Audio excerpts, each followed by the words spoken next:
Good morning, everybody. Welcome into another episode of DFS Diary NBA version. I'm your buddy Choppadong. Of course, I'm brought to you by DFSArmy.com, your one-stop shop for all things DFS related. We're probably not going to get into box checkers for Week 17 this week because, to be quite honest with you, Week 17 is oftentimes like playing preseason football.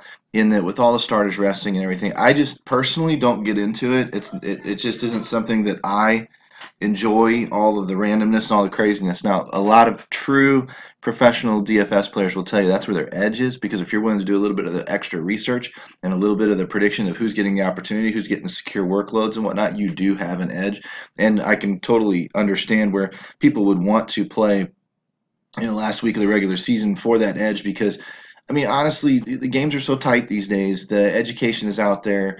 The community is smart. The industry is smart, and the edges are smaller than they've ever been. And so, to find a way to separate yourself and create that edge for profitability is at an all-time high. If you can find an opportunity like that on a week 17, get in there. Personally, I always play for fun. I play to win the game. I play to beat the game. I play to coach people on how to start their research or how to direct their lineups in the right direction.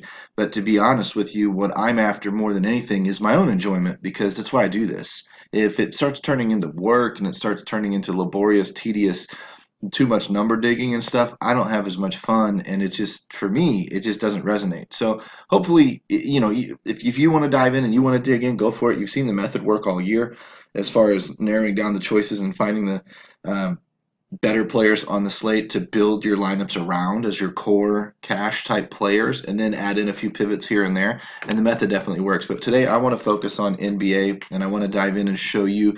I get asked questions all the time, so I appreciate all of you that are down there liking and subscribing and commenting to YouTube and stuff. I appreciate that. Every little bit helps.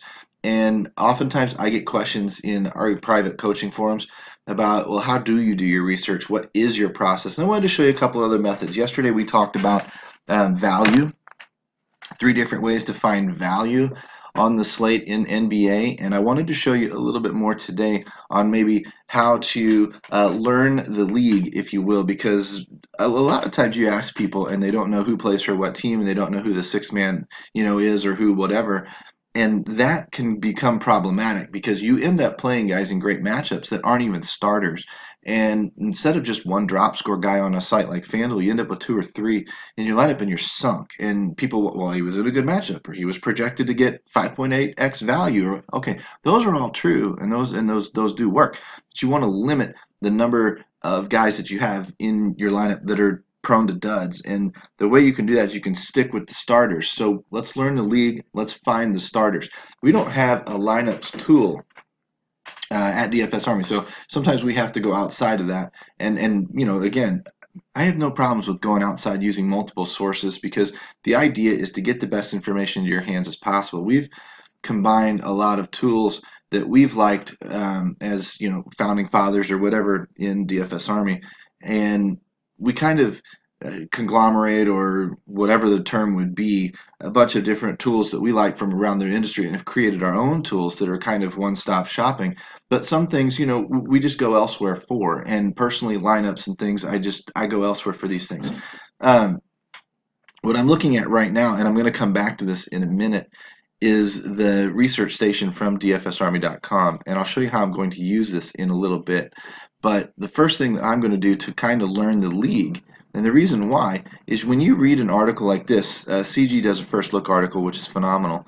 It shows you, pace situations, it shows you point situations, shows you the basic matchups for the day and the Vegas lines, and that's a great way to get yourself started, who's maybe in advantageous situations.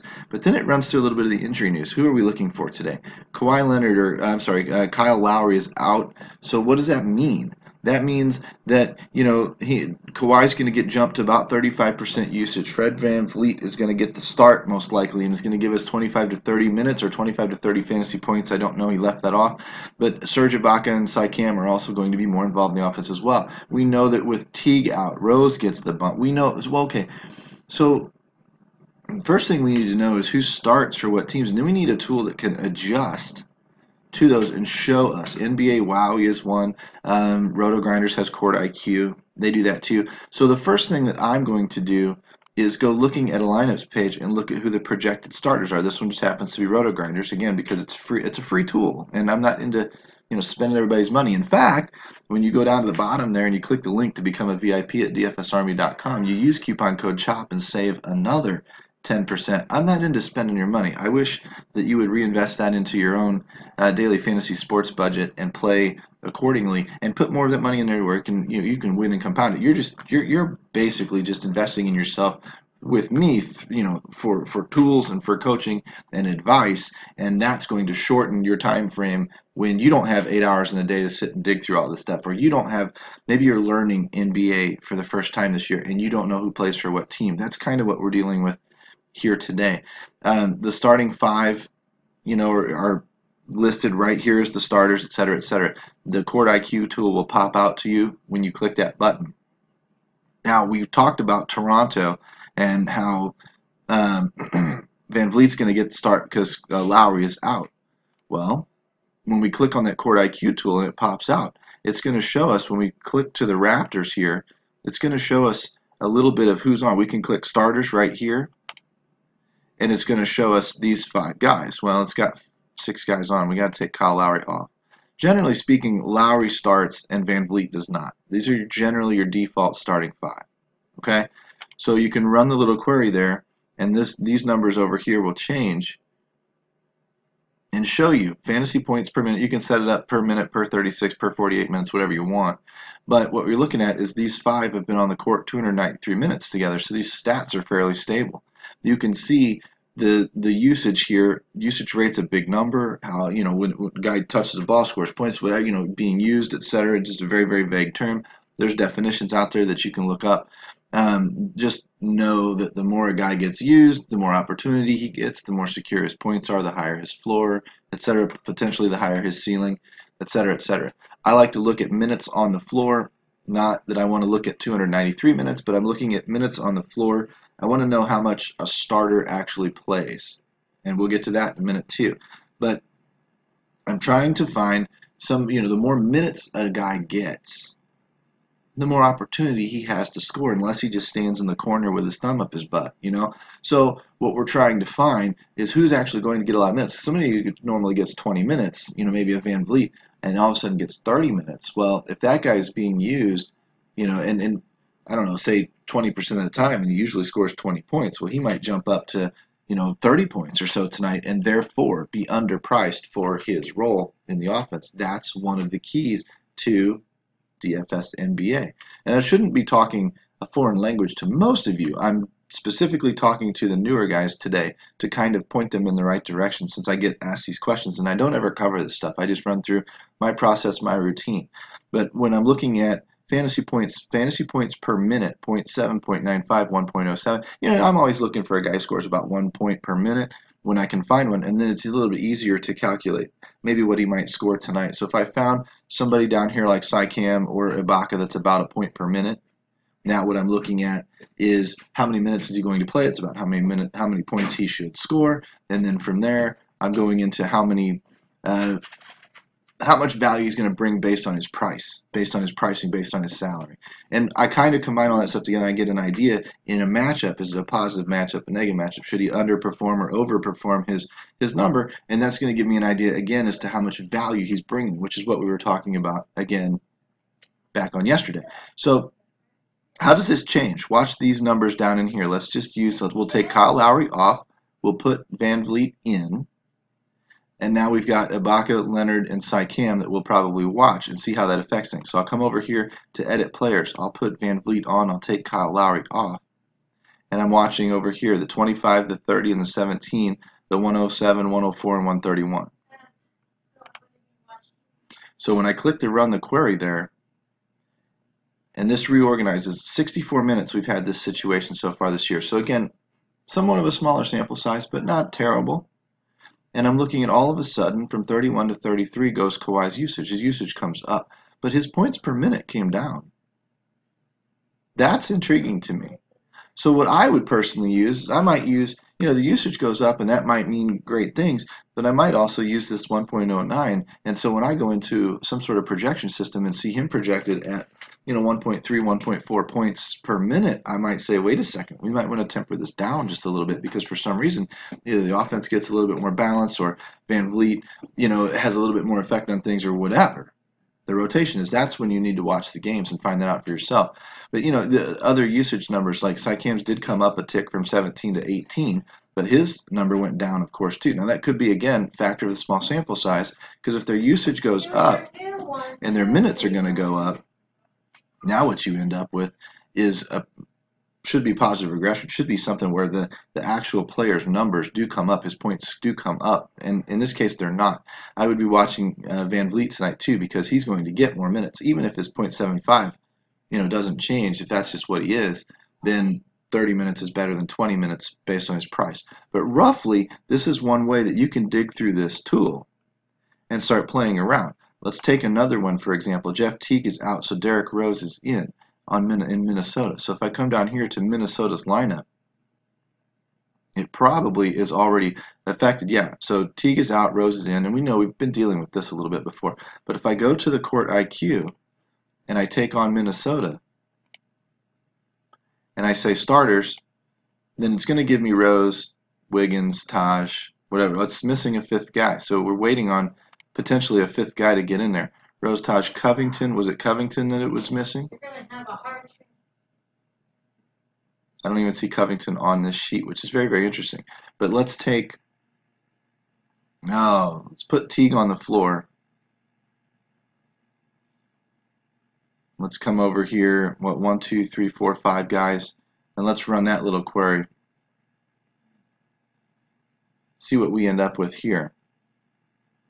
And this isn't exactly the perfect way to do it, because we don't have Covington anymore. But we got big usage out of Wiggins and Karl Anthony Towns at about a fantasy point or over a fantasy point per minute. We've also got Teague and Rose up here at a point per minute. If I take Rose off the court and say I threw on Okogie, we know Teague is out. Just for shits and giggles, let's throw Jang on there. Now again, I'm getting really, really messed up. I've got 6 people on here. Take Jang back off. I've got 6 people on there. They're probably not even the right 5 people in this scenario. But this is where you're going to play with the tool, and you're going to start learning the league when they take guys out and put guys in. If this has happened, it's only been 16 minutes in this particular case, but you can see how the usage shifts around. I want to edit that out and take Teague back off, because that's the main thing I've got to do, is take Teague off and put Rose back on. Now what we run into is a big usage number out of Derrick Rose. So in this type of situation with this floor combination, you've got a lot of Derrick Rose in there. His usage goes up, or his points per minute go up from 1.3 to 1.43. These are things that you can play with, and you can enter into the rotations and whatnot. You can start figuring out maybe who's in a better situation than the other. If somebody's a little bit weak at, shooting guard, you can give a little bit of a bump to the shooting guard. Let's say you find a shooting guard that has a 0.6 or something like that. Maybe you calculate him on 0.7. These are things that you can do. But the main thing is you're using these two tools together to learn the league. These are generally my starting 5. And these are my guys coming off of the bench. So when I'm looking at my starting 5, I want to see how many minutes the starters typically play. So I would come into my game logs, and I would start looking, well, that's not a good example. Come into my game logs, and I'm looking at 30 minutes-ish, right? I'm going to come down here to Doncic, and I'm going to look at the same thing. Go to the game logs, and I'm looking at 30-ish minutes, high 20s, low 30s. That's typically what a starter is going to do. Of course, when I come down here off of the bench and look at a Beret, I'm going to see lower minutes, 20s, low 20s in some cases, right? That's why at 5,100, when he's scheduled to get 25 to 30 something minutes, he's all of a sudden a value play, because his price is not changed, but his usage or his production should. It should go up. If I look at Finney-Smith again, I'm going to look at low 20s again. So let's say that we can assess the average starter gets around, say, 26 minutes, something along those lines per game, right? Now what I can do is I can come back after I've kind of played with these tools, maybe written them down, taken some notes, guys are in really, really good spots, etc. I come back over here to the research station, and now, because again, minutes are opportunity, and opportunity to score points is what leads to fantasy production. So I want guys getting minutes. Just like a running back in the NFL, I want guys getting carries. I want a guy getting 2 carries a game isn't going to help me as much as a guy who's going to get 20 per game, right? I want guys getting minutes in, in NBA. So I might take this little filter here, this minutes, and I might filter it out to, I only want to show guys greater than, say, 25 minutes. Again, this is not going to be a perfect solution, but it's going to really cut down and keep me into just the starters for the most part. These guys are going to be my starters. They're scheduled for big minutes, right? If I wanted to, I could get even crazier on a big slate like this, and I could just do only 30 minutes. Because again, with minutes, you're almost buying fantasy points in a way. So when I've got the big minutes here, I can sort by value now.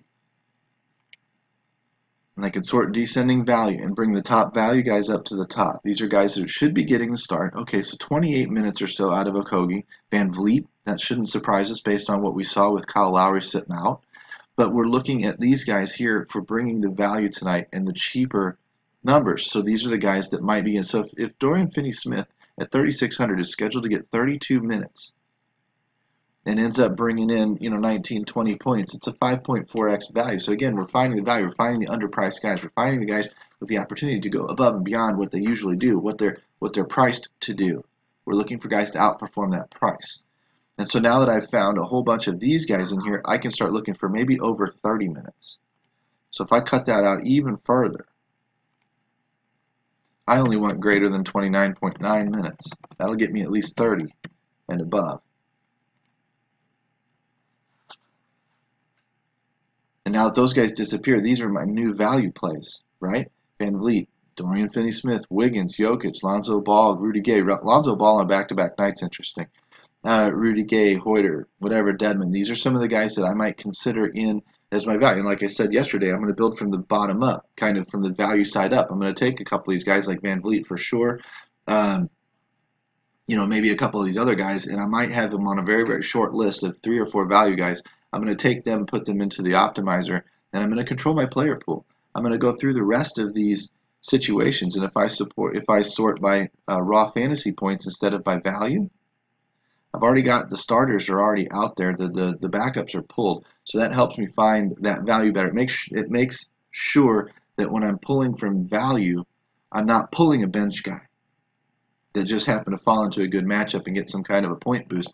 I'm actually pulling a guy with minutes coming, because that's going to insulate my lineup just a little bit when I'm using those guys as drop score candidates and whatever else. And now I can plow right through the rest of my process, and I can start cutting down top point projected, point guards: Westbrook, Wall, Kemba Walker, Jamal Murray. These are only guys, remember, getting 30 minutes or better. So Van Vliet's going to be relatively important tonight at 5,500. If Sexton gets 32 minutes, he might be somewhat important, but at only 22 points and 4.5x, probably not. So I'm looking at some of these guys that are getting minutes, but they're not getting a lot of usage. So we also are looking for scenarios where the minutes and the usage are going to match up. And so, again, top raw projected points, we can't afford all these guys. We look for a little bit of price mismatching, like Lonzo Ball perhaps. Look for Fred Van Vliet. Lonzo Ball balled out last night without LeBron on the court. That's another one that you could go into and you could find. And we found that yesterday in the Court IQ here, where when we said LA Lakers, and we went with the starters yesterday: Hart, Ball, Ingram, Kuzma, Zubac. Let's say if Zubac's in there, great. But we were looking at a JaVale McGee last night too.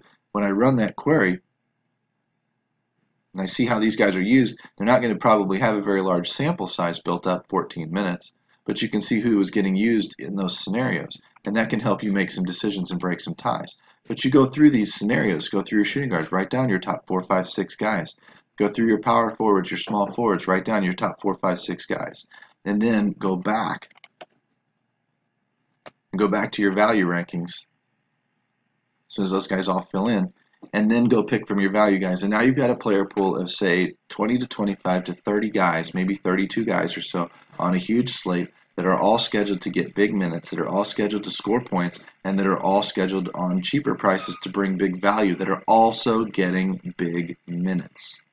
And what you've done is you've set yourself up in the best scenario possible. You've cut a ton of the riffraff out, and now these are the guys you dig into, and these are the guys that you study, and you start pulling. Okay, so now I'm looking at Van Vliet, Dory, Finney, and Smith, Finney Smith and Andrew Wiggins, whatever. Who of these guys is the best price considered? And it's not just these numbers. Now you go back into the Court IQ, or you go into other research, NBA Wowie, whatever, and you start playing around, and you start looking at scenarios. What's it look like tonight? How's the defense look tonight? How do they typically guard people? What do they switch off on? Whatever. These are the things. And as you do more and more and more of this, then you will learn the league. I found a flaw today in this Kyle Lowry bit here where Kawhi Leonard, his usage went up, but his points per minute went down. And so my plan is to go talk to, CG or Keg or one of our coaches tonight. And this is just an announcement inside our coaches channel where, usually I'll throw you a tip for the day, but then I'll tell you who the coaches are for the day, and I'll tell you what articles are coming out and what to look for. And the goal is to go ask them, these guys, CG's covering news, so I'm going to go ask Bear or Keg today, hey, this is what I found. Points per minute was at 1.3. It dropped to 1.09. Why is that? Is that a small sample? Is that a matchup issue that I should be concerned about, or what? I'm going to go ask the experts and ask the coaches.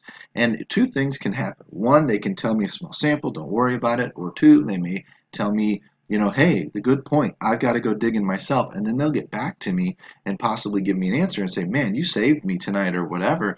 That's the type of community that we have at DFSArmy.com. When you ask questions the intelligent way, you've done some of your own research. You're not just going in going, hey, do I do Van Vliet or Sycan?